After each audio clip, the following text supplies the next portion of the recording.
اسی فاتحے کو ان سب کی شفا کے لیے خصوصاً ہمارے عزیز خوش بیان بہترین خطیب مولانا تفسیر الحسن صاحب کے جو بولنے سے اس وقت محروم ہیں ان کے لیے اور اپنے جتنے بھی حضرات ہیں، چونکہ یہ کہا گیا ہے اس مجلس سے بہت سے لوگوں کو توقع ہے، لہذا ان سب کو مد نظر رکھتے ہوئے ایک مرتبہ مجلس کے لیے جو فاتحہ خوانی کرتے اسی میں شریک کر لیں۔ فاتحہ۔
مولانا بالقاسم محمد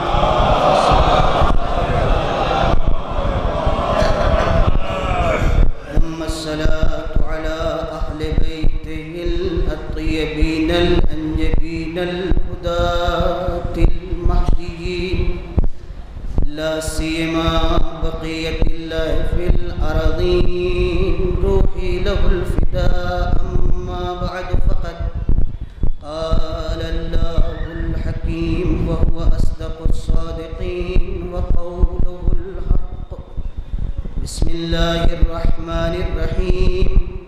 من المؤمنين رجال صدقوا ما عاهدوا الله عليه، فمنهم من قضى نحبه ومنهم من ينتظر وما بدلوا تبدیلا.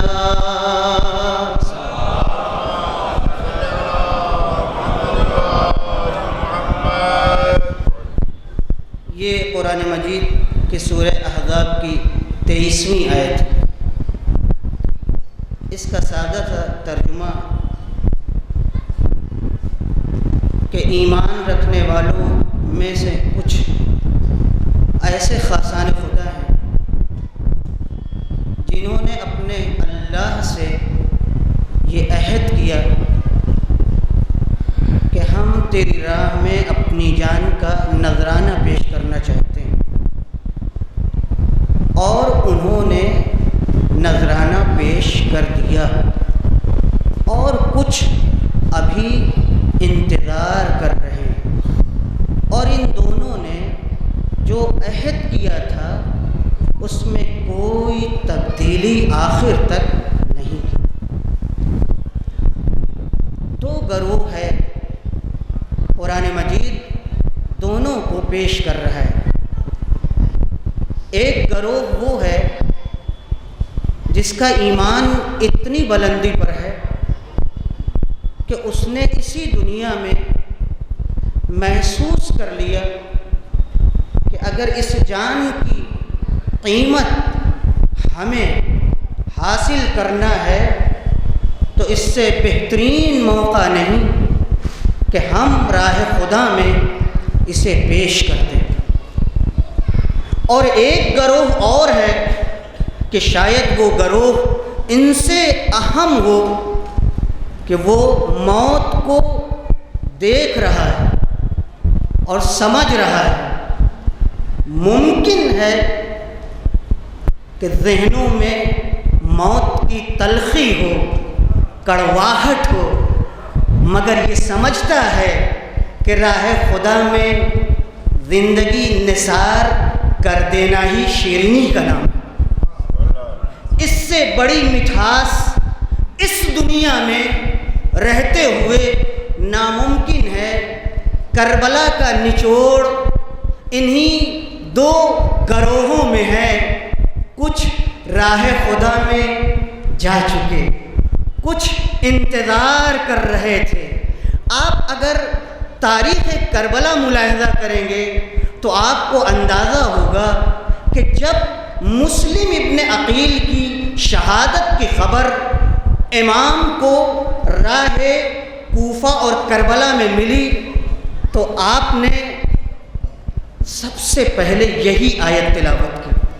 توجہ چاہوں گا، دیکھیے اگر امام حسین کو پہچاننا چاہتے ہیں تو کچھ تقریریں ہیں، کچھ آیتیں ہیں، کچھ اشعار آپ نے کوٹ کیے ہیں اور کچھ گفتگو ہے آپ کی۔ بہت توجہ چاہوں گا، یعنی یہ جو سفر آپ کا مدینے سے لے کر کے مکہ، مکے سے لے کر کے راہ کوفہ و کربلا ہے، اس میں آپ نے خاموشی اختیار نہیں کی مگر تشدد کہیں نہیں۔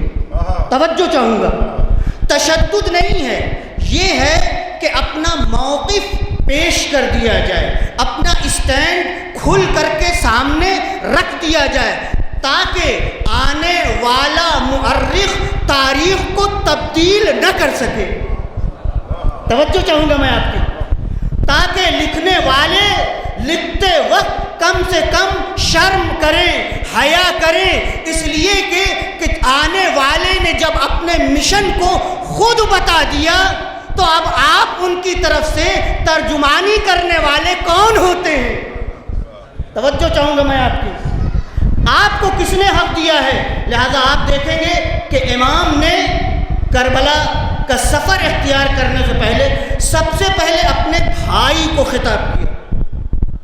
میرے عزیزوں، میرے بزرگوں، میں بار بار یہ کہتا ہوں، ہمارے بزرگوں نے بار بار کہا کربلا کا تعلق جذبات سے ہے، مگر جذبات کہ جس کی تہ میں شعور اور عقل پایا جاتا ہے۔ توجہ چاہوں گا، کربلا کا تعلق تنہا جذبات سے نہیں کہ جو چاہیے کیجئے، اس لیے کہ امام کی منطق، امام کی جو لاجک ہے، امام کی جو گڑت ہے وہ ہے عقل، شعور کی بنیاد پر آپ نے مدینے کو چھوڑا، شعور کی بنیاد کے اوپر آپ نے مکے کا سفر اختیار کیا، مکے میں 4 مہینہ گزارے۔ دلی جہاز سے جائیں گے تو ظاہر سی بات ہے کہ جہاز گر سکتا ہے، آپ کیوں جاتے ہیں؟ توجہ چاہوں گا، آپ جہاز پہ کیوں جاتے ہیں؟ نہیں، بہت اہم میٹنگ ہے، ارے ٹرین سے جائیے، نہیں پہنچ پائیں گے، 2 گھنٹہ باقی ہے اور 1 گھنٹہ 20 منٹ میں 40 منٹ میں ہمیں پہنچنا ہے، تو اس کا مطلب یہ ہے کہیں موت کا خطرہ ہونے کے باوجود مقصد پر نظر ہوتی ہے۔ صلوات پڑھیں محمد و آل محمد۔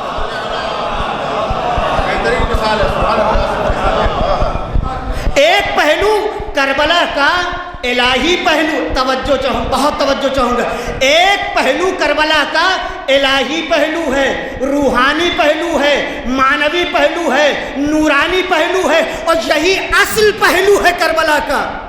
مگر میرے عزیزوں، میرے بزرگوں، اس پہلو پر روشنی ڈالنے کے لیے پہلے تو نور ایمان دل میں ہو، پھر قرآن دل میں ہو، پھر اہل بیت کی احادیث دل میں ہو۔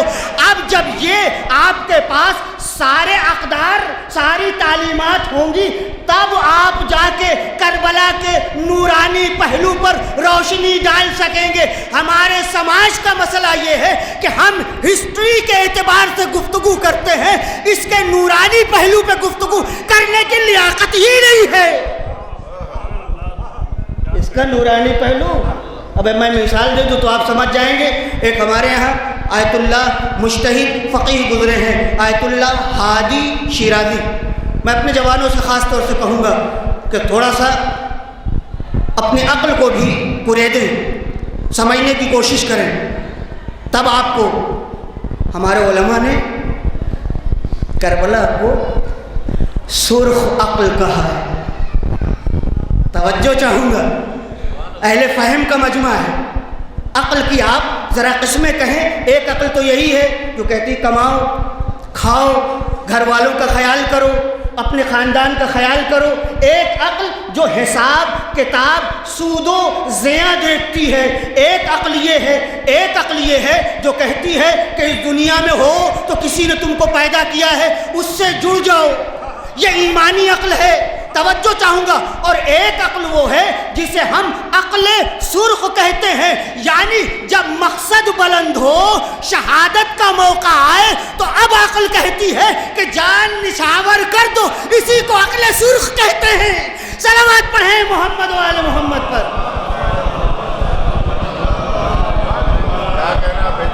ظاہر سی بات ہے میں پڑھے لکھوں کے سامنے بول رہا ہوں، گفتگو کر رہا ہوں، ذرا سا ہٹ کر کے آپ یہ سب باتیں نہیں سنتے تو اب میں مجبور ہوں اور میں چھوڑ بھی نہیں سکتا ہوں۔ سنیے گا کربلا کا نورانی پہلو کیا ہے، ایمانی پہلو کیا ہے، روحانی پہلو کیا ہے۔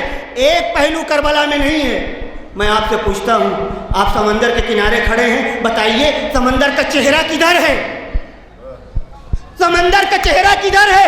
آپ کہیں گے مولانا جدھر جاؤ سمندر کا چہرہ ہے۔ کربلا اور حسین کی شہادت بھی ایسے ہی ہے، جدھر کھڑے ہو۔ توجہ چاہوں گا میں آپ کی، جدھر کھڑے ہوئیے کہ چہرہ اسلام کا، چہرہ شہادت کا، چہرہ قرآن مجید کا، چہرہ نورانیت کا۔ آیت اللہ ہادی شیرازی مجتہد، آپ جانتے ہیں مجتہد ہمارے یہاں کیسا ہوتا ہے؟ مکروہ نہیں انجام دیتا ہے، حرام سے بچتا ہے، واجبات کی پابندی کرتا ہے۔ کوئی کام اللہ رسول سے ہٹ کے انجام، ورنہ وہ فقیہ اہل بیت، ہاں ممکن ہے فقیہ بنی امیہ ہو، فقیہ دربار ہو، فقیہ سرکار ہو، مگر فقیہ اہل بیت نہیں کہا جا سکتا۔ آیت اللہ ہادی شیرازی ان کے شاگرد ہیں، ان کے پیچھے نماز پڑھنے والے ہیں، مصلی پہ کھڑے ہوئے اذان اور اقامت سے پہلے کہا السلام علیک یا ابا عبداللہ۔ توجہ چاہوں گا، کربلا کا نورانی پہلو، السلام علیک یا ابا عبداللہ۔ اذان مستحب ہے، اقامت مستحب ہے، مگر السلام علیکم یا ابا عبداللہ نماز سے پہلے نہ مستحب ہے، نہ ترجیح رکھتا ہے اور نہ واجبات میں سے۔ لیکن چونکہ مجتہد ہے، پہچاننے والے بھی تو ہونا چاہیے۔ پیچھے نماز پڑھنے والے سمجھ رہے ہیں کہ ان کا عمل بےہودہ نہیں ہو سکتا، نماز تو ہو گئی، مگر شاگرد اتنے جینیس تھے، ہمت کر کے آئے، جناب آقا آپ نے نماز تو پڑھائی، آپ ہی لوگوں نے توضیح المسائل میں لکھا اذان اقامت نماز سے پہلے مستحب ہے، تو اگر السلام علیکم یا ابا عبداللہ بھی مستحب تھا تو توضیح المسائل میں لکھ دیتے، ہم بھی عمل کرتے۔ یہ کیا ہے کہ توضیح میں نہیں لکھتے اور آپ سنیے گا، توجہ چاہوں گا۔ کہا یاد رکھو یہ میرا ذاتی عمل ہے۔ کہا کیوں انجام دیتے ہیں؟ کہتے ہیں جب میں مصلی پر اللہ کی عبادت کے لیے کھڑا ہوتا ہوں تو میرا تن بدن ایک ایک رویاں مجھ سے کہتا ہے اگر آج حسین کی شہادت نہ ہوتی تو ہمیں پتہ نہیں تھا کہ ہم اللہ کا سجدہ کرتے ہوتے۔ اب پتہ چلا کہ ایک مجتہد سمجھتا ہے کہ حسین سے راستہ اسلام اور اسلام سے راستہ اللہ تک جاتا ہے۔ ایک مجتہد کا خیال، ایک مجتہد کی فکر، ایک مجتہد کا تفکر ہونا چاہیے۔ تو رسول خدا نے فرمایا تھا حسین منی، تو انا من حسین کا مطلب کیا تھا؟ تو اس کا مطلب کربلا کے نورانی پہلو پر گفتگو نہیں ہو پائی، جو تشنیع مفہوم ہے۔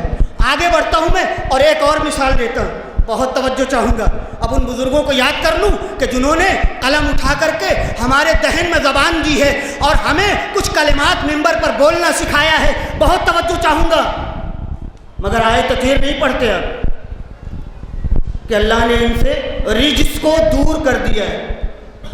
اب بعض لوگ یہ خیال کرتے ہیں کہ رجس کے معنی یہی ہے نجاست جو ظاہری ہوتی.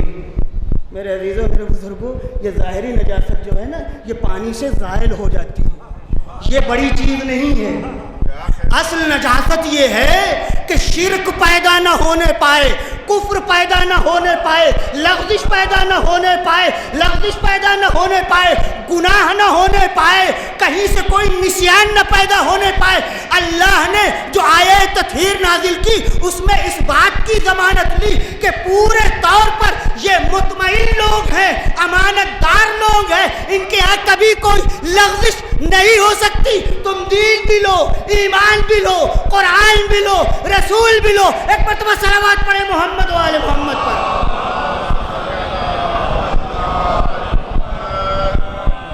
اصل مشکل تو یہاں ہوتی ہے، کہنا کچھ چاہ رہے ہیں، زبان سے نکلتا ہے کچھ، لکھنا کچھ چاہ رہے ہیں، الفاظ بنتے ہیں کچھ. نہیں، میرا مقصد یہ نہیں تھا. اہل بیت ایسے نہیں ہیں، اس لیے کہ اللہ کی عصمت کا ان کی زبان، ان کے خیال، ان کی فکر اور ان کی پوری زندگی پر پہرا لگا ہوا ہے. اس لیے اہل بیت بہت اہم ہے. ایک ہماری شخصیت آیت اللہ سید مہدی بحر العلوم، آپ جانتے ہیں، خصوصاً میں اپنے جوانوں سے اس بات کو کہنا چاہوں گا، موجودہ دور میں بہت توجہ رکھیں. دین عقل کی دعوت دیتا ہے، دین آنکھ بند کر کے ماننے کی دعوت کسی کو نہیں دیتا. بہت توجہ چاہوں گا. کبھی کبھی امام زمانہ کے نام سے بہت کچھ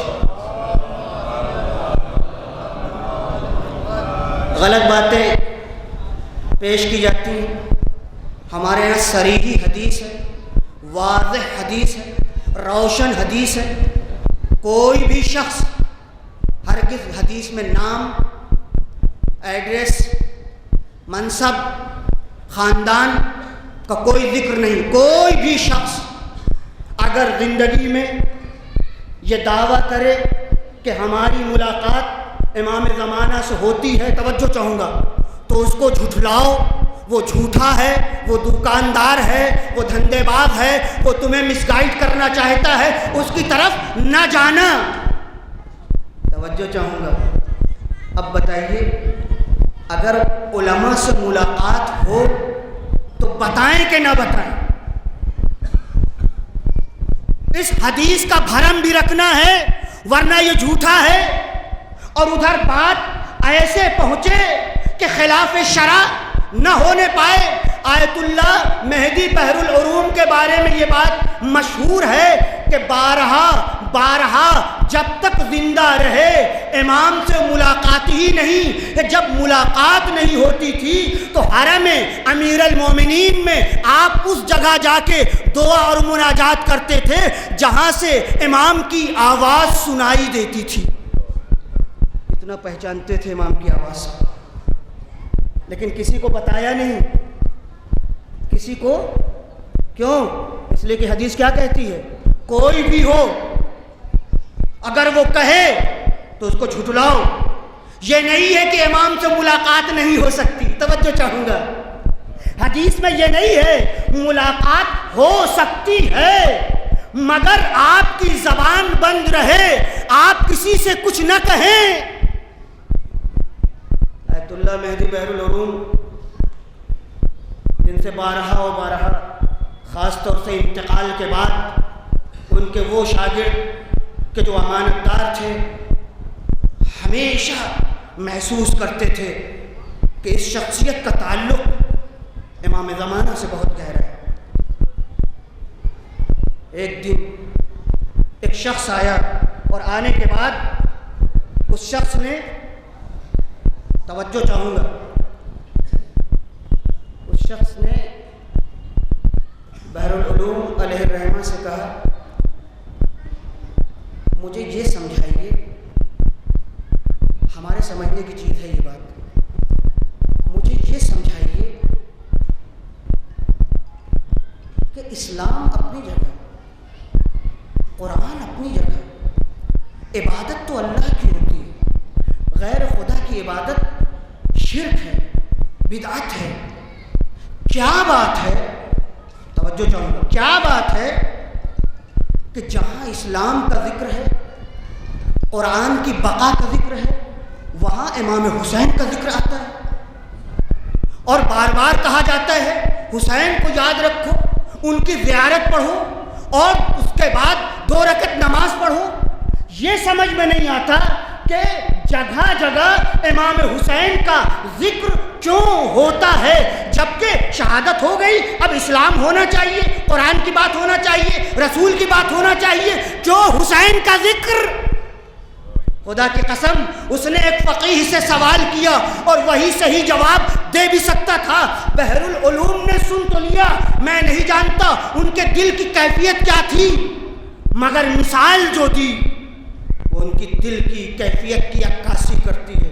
کہتے ہیں سنو، ایک بادشاہ اپنے ندیموں کے ساتھ، اپنے دوستوں کے ساتھ تفریح کے لیے، شکار کے لیے جنگل میں نکلا۔ جب آگے بڑھا تو شکار میں اتنا منہمک ہو گیا کہ پیچھا کرتے کرتے دوست اس سے سب چھوٹ گئے، وہ اکیلا رہ گیا۔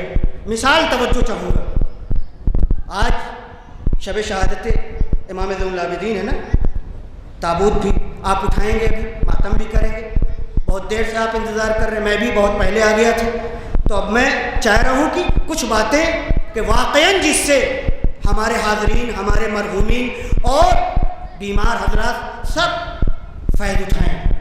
سید بحر العلوم کہتے ہیں کہ وہ بادشاہ، وہ سلطان اپنے دوستوں سے جدا ہو گیا۔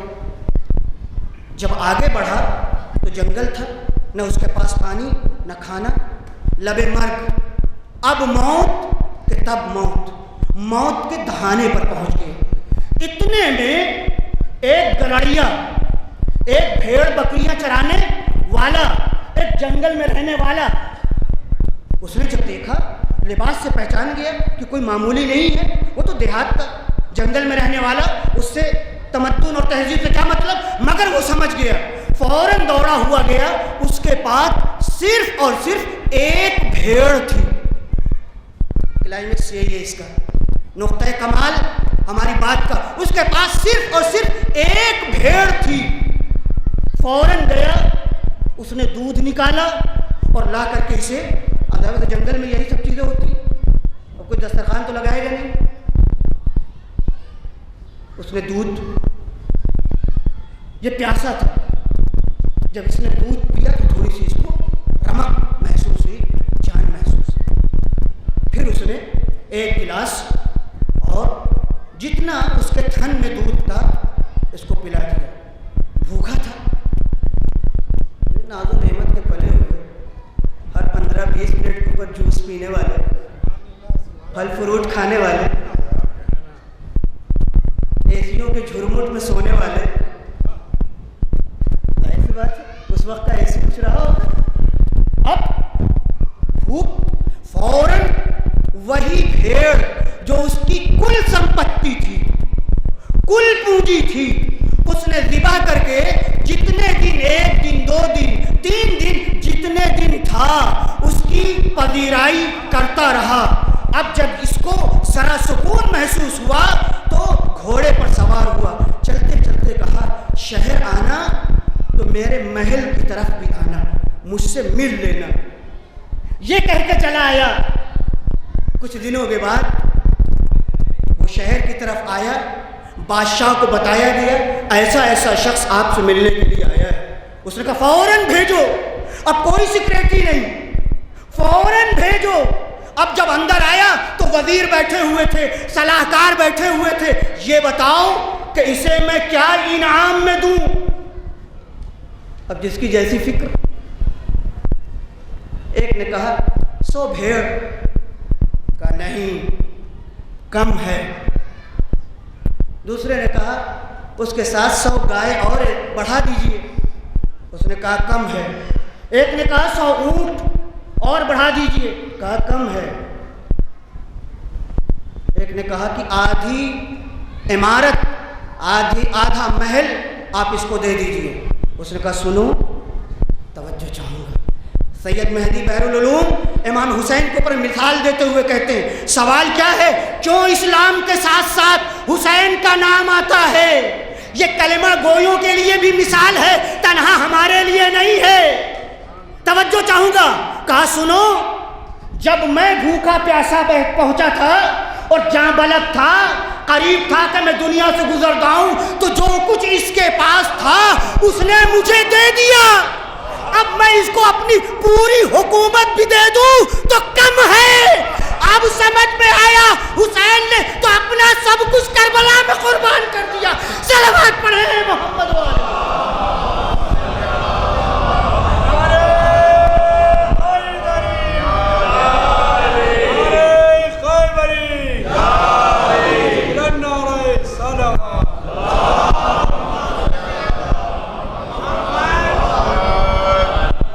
سید الشہداء کا تعلق تنہا اسلام سے نہیں ہے، انسانیت سے، اس لیے کہ دائرہ عمل آپ کا بہت وسیع ہے، آپ کے بیانات لوگوں کے لیے ہیں۔ ایسا نہیں ہے کہ حق کی بات اس زمانے میں ہوگی، بعد میں پھر حق چھا جائے گا اور باطل ختم ہو جائے گا۔ جھوٹ اس زمانے میں تھا اور آئندہ جھوٹ نہیں رہے گا، یہ نیچر ہے انسان کا۔ جب تک 2 لوگ بھی اس زمین پر رہیں گے، توجہ چاہوں گا، جب تک 2 لوگ بھی اس زمین پر رہیں گے سچ اور جھوٹ کی لڑائی رہے گی، اور جب تک سچ اور جھوٹ کی لڑائی رہے گی حسین یاد آتے رہیں گے۔ صلوات پڑھیں محمد والے محمد۔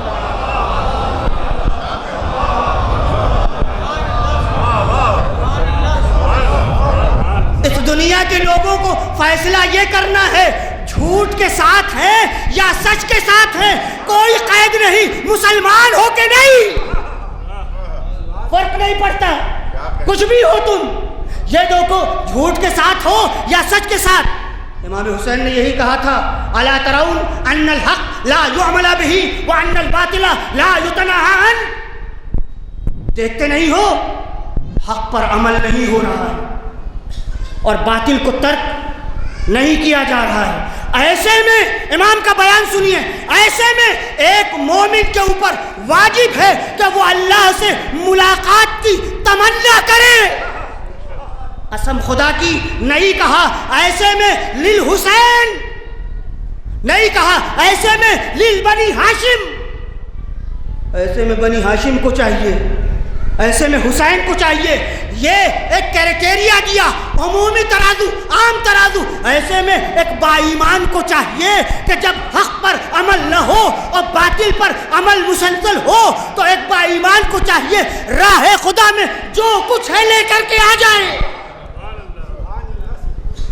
اور لے کر کے حسین آ گئے۔ کس کو نہیں لائے، جتنا اختیار تھا، اگر اس سے بڑھ کے اختیار اس دنیا میں ہوتا، یقین کرے امام حسین 6 مہینے سے بڑھ کے کس پہ اختیار ہو سکتا ہے، کس پہ اختیار ہو سکتا ہے؟ 6 مہینے کا بچہ کہیں مقتل میں آتا ہے؟ دنیا کی جنگوں کی تاریخ لکھی ہوئی ہے، چاہے وہ پہلی جنگ عظیم ہو، چاہے وہ دوسری جنگ عظیم ہو، چاہے ہندوستان میں ہونے والی جنگیں ہو، آپ دنیا کی کسی جنگ میں نہیں دکھا سکتے کہ جس میں 6 مہینے کا بچہ سپاہی بن کے گیا ہو اور دشمن نے اسے قتل کیا ہو۔ یہی تو حسین کی کامیابی تھی۔ اصغر مارے جائیں گے، بنی امیہ کے چہرے سے نفاق کا نقاب اترے گا۔ جتنے بنی امیہ کے حامی ہیں مجلسوں سے ہمیشہ ڈرتے رہیں گے۔ عزاداروں کا فریضہ ہے کہ فرش عزا بچھاتے رہیں تاکہ یہ ڈرپوک بھاگتے رہیں۔ صلوات پڑھیں محمد و آل محمد پر۔ بس میں آپ کی زحمت تمام کرتے ہوئے آگے بڑھنا چاہتا ہوں، زیادہ دیر آپ کا وقت نہیں لینا چاہتا۔ آج کی شب کی مناسبت سے امام حسین کے فیصلے دیکھیے، پرامن حالات میں سکون کے ماحول میں بیٹھ کر بڑے فیصلے کرنا اور قوم کی قیادت کرنا، ان کی رہبری کرنا، یہ دنیا کے لیڈروں کا کام ہے۔ لیکن ہنگامی حالات میں، قتل اور خوریزی کے ماحول میں، ظلم و ستم کے ماحول میں، تشدد اور بربریت کے طوفان کے جھونکوں میں بشریت کی رہبری کرنا، یہ حسین ابن علی جیسوں کا کام ہے۔ ہمیں اور آپ کو اندازہ نہیں ہے آج دنیا کی بڑی بڑی میٹنگ کہاں ہوتی ہے۔ اگر ذرا سا پنکھے کی آواز بھی آ جاتی ہے، لاؤڈ اسپیکر کی آواز آ جاتی ہے، تو کہتے پہلے اسے چیک کرو، اس کے بعد میٹنگ ہوتی ہے۔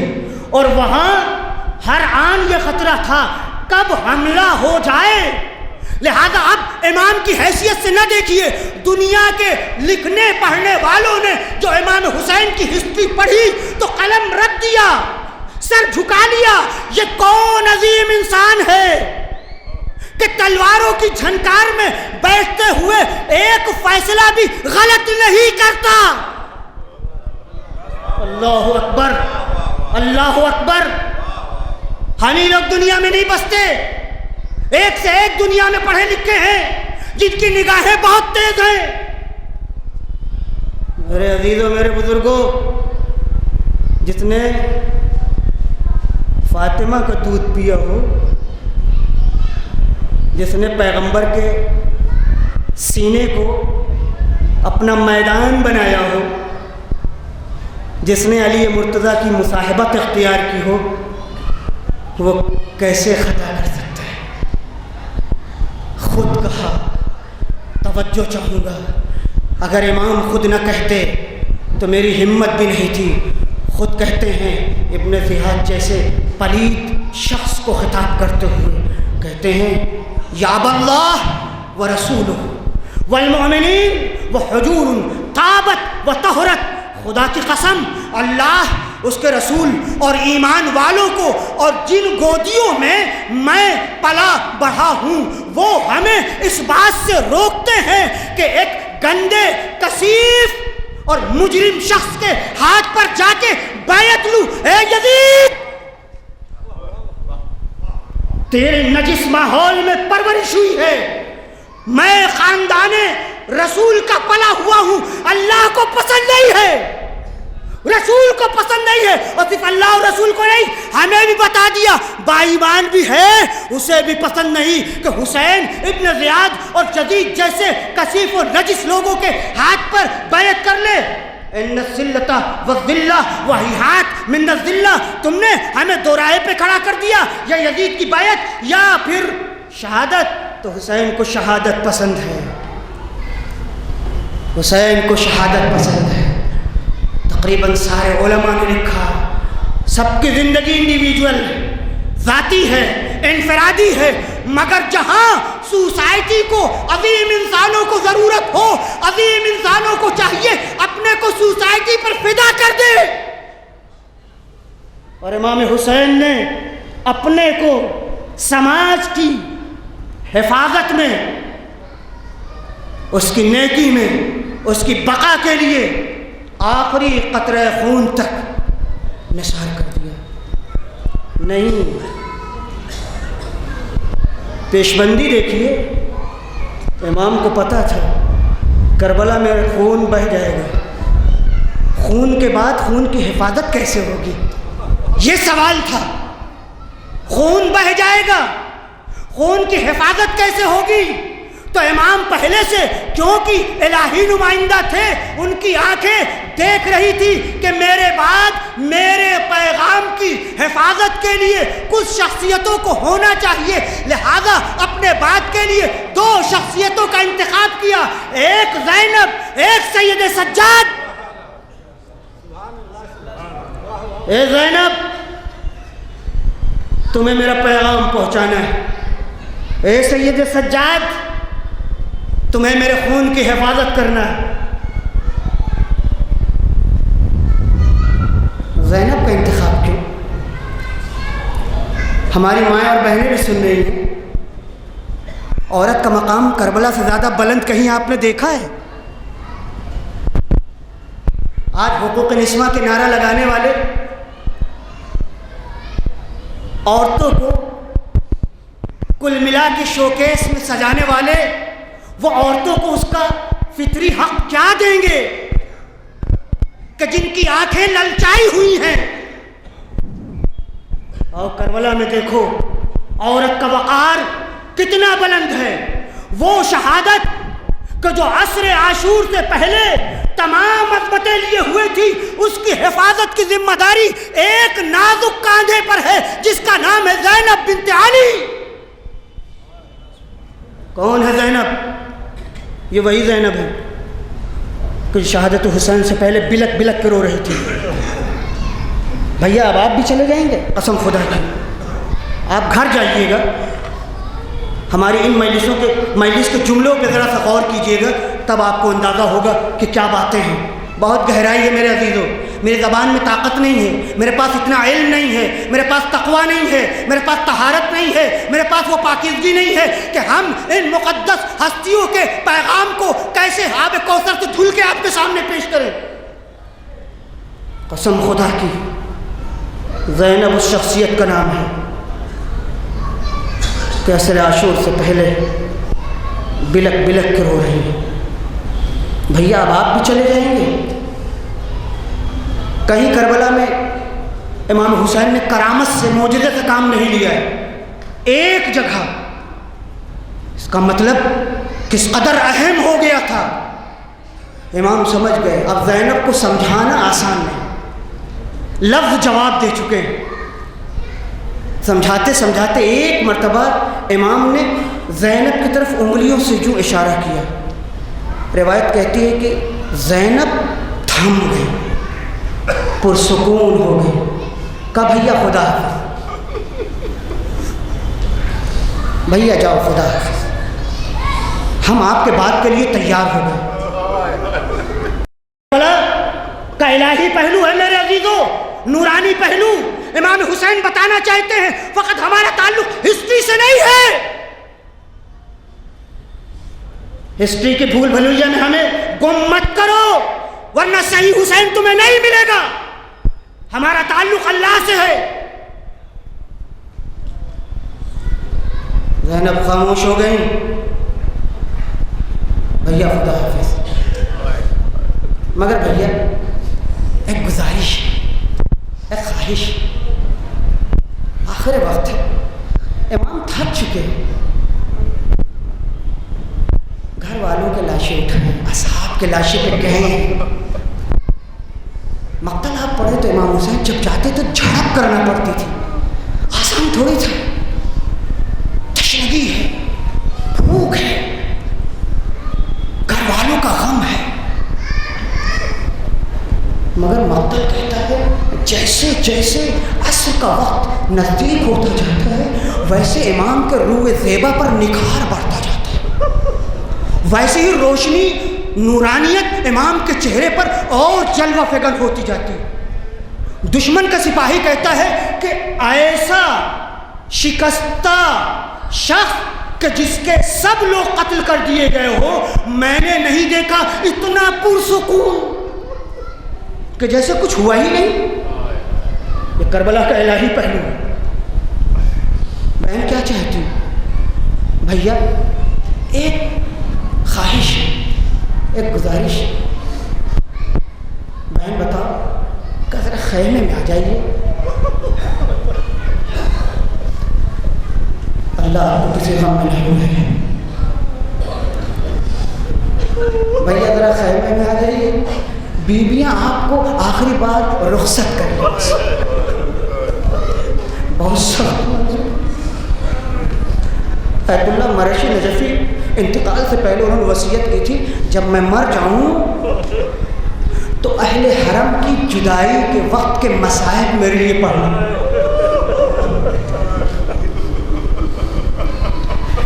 جب میرا انتقال ہو جائے تو رخصتی کے مصائب میرے لیے پڑھو۔ ہاں بہن منظور ہے۔ امام خیمے میں آ گئے، بیویاں جمع ہو گئی، اب کوئی نہیں، صرف امام اور بیمار سید سجاد۔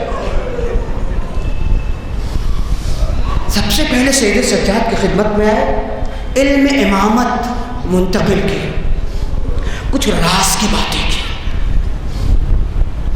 اس کے بعد سنیں گے، روایت مختلف ہے۔ اس حساس موقع پر ایک جملہ ہمارے امام نے کہا، اے بیٹا جب قید شام سے چھوٹ کر جانا میرے چاہنے والوں کو میرا سلام کرو۔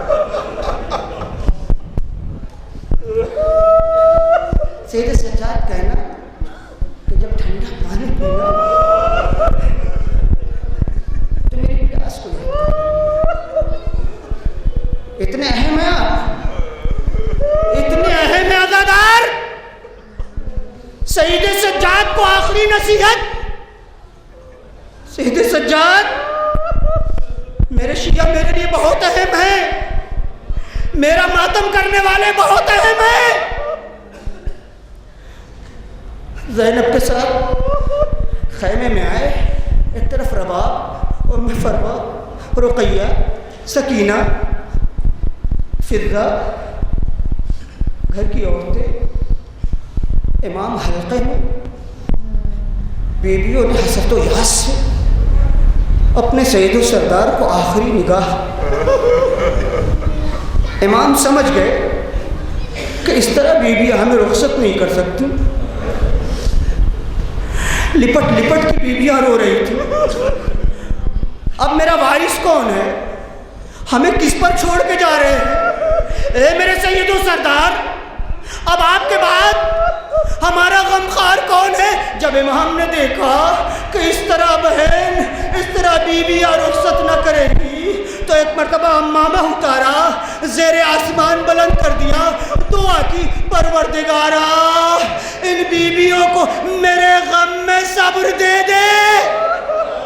بس جیسے یہ دعا کی، اے میرے عزیزوں، اے میرے بزرگوں، حلقہ ٹوٹ گیا۔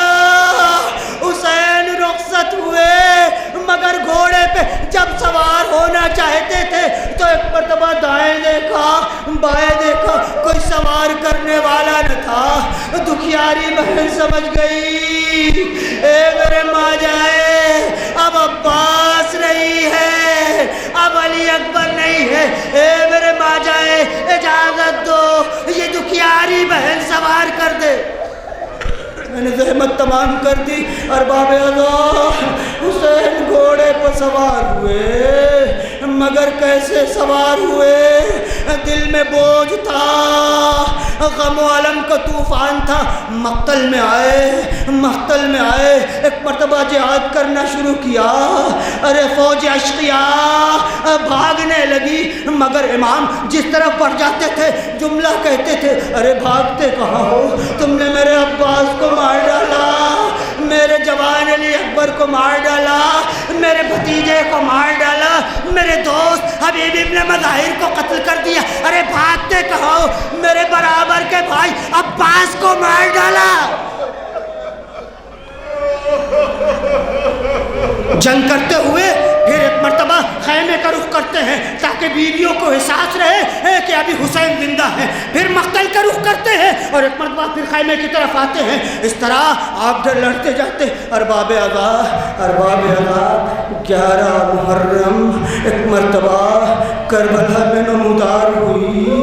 عصر عاشور تک کم سے کم حسین کی آواز استغاثہ تھی، بیویوں کے کان سن رہے تھے، حل من ناصر کی آواز تھی، مگر جب 11 محرم آئی تو خیمے جل چکے تھے، زمین خاک کربلا تھی، بچے سہمے تھے، بیویاں زمین گرم کربلا پر ایک ایک شہید کو یاد کر رہی تھی. سنیں گے بس ارباب عزت رحمت تمام کر دی. بس آخری فقرات ہے. آج کی شب بہت اہم شب ہے. ایک مرتبہ زینب نے سنا کہ اشقیاء انہیں اسیر کرنے آ رہے ہیں. زینب نے کہا اے بیویو خود ہی سے تیار ہو جاؤ, یہ نامحرم ہاتھ نہ لگانے پائے. بیویاں تیار ہو گئی. اللہ اللہ, ایک رسی 12 گلے.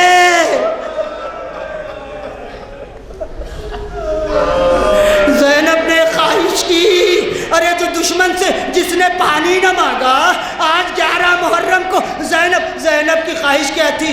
اے دشمنوں ابھی تک ہم نے اپنے کشتوں کو دیکھا نہیں ہے, اپنے لاشوں کی زیارت نہیں کی ہے. ہمیں اس طرف سے لے چلو جہاں ہمارے مقتولین کے جنازے پڑے ہوئے ہیں. ارباب عزت عجیب گزارش تھی. بیویاں مقتل کی طرف آئیں.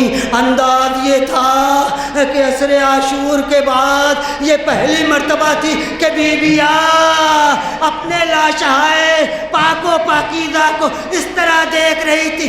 آئے بدن نہ لگتا, سر جدا ہو چکے تھے. ایک مرتبہ زینب نے اپنے کو ہماری سے گرا دیا, ایک نشیب کی طرف بڑھی. آنے کے بعد نشیب میں کھڑی ہو گئی, پہچان نہ سکی. فرمایا انت اخی, کیا تو میرا بھائی ہے؟ کیا تو میرا بھائی ہے؟ زینب پہچان نہ سکی. ماں کی وصیت یاد آئی, ذرا خم ہوئی. خم ہونے کے بعد ایک ایسی جگہ بوسہ لیا کہ جہاں کبھی پیغمبر بوسہ لیتے تھے. اے میرے ماں جائے, تمہیں پیاسا ذبح کر دیا. بابی زینب رو رہی تھی کہ ایک مرتبہ احساس ہوا کہ سید سجاد کی آواز نہیں سنائی دیتی. اب جو مڑ کے دیکھا, اے میرے بھتیجے کیا حال ہے؟ آواز, اے پھپھی اماں, بابا مارا گیا, بیٹا زندہ ہے اور اپنے لاشوں کو دفن بھی نہیں کر سکتا. وَسَيَعْلَمُ الَّذِينَ ظَلَمُوا أَيَّ مُنقَلَبٍ يَنقَلِبُونَ. ماتم حسین